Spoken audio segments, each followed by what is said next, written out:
I love the training, I love the dedication that's needed to be a competitive gymnast. So I'm just going to do those couple of backflips for you, Wendy.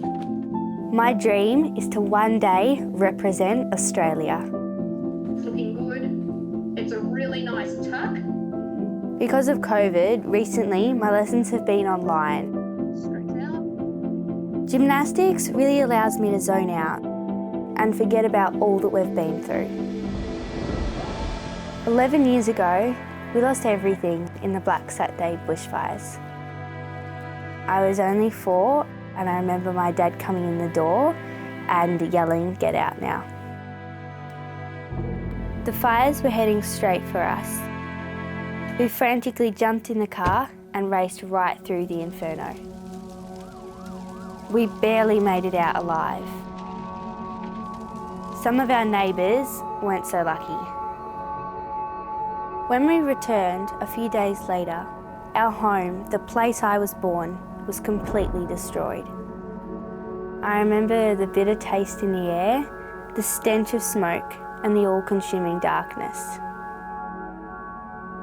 These trees remind me of that terrible day, but they also remind me how we can heal and regrow.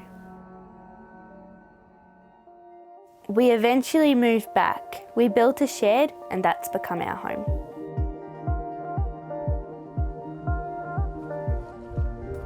For many years, everything was about rebuilding, so we couldn't afford gymnastics lessons. But that only made me more determined and grateful when we could. Tonight will be the first time back in the gymnastics club after months of lockdown. Have fun. I'm so happy, so excited to meet my teammates, to meet my coaches and to learn more skills. Over a decade has passed since the fires. Rebuilding has been slow and tough, but ultimately each challenge has only made me stronger.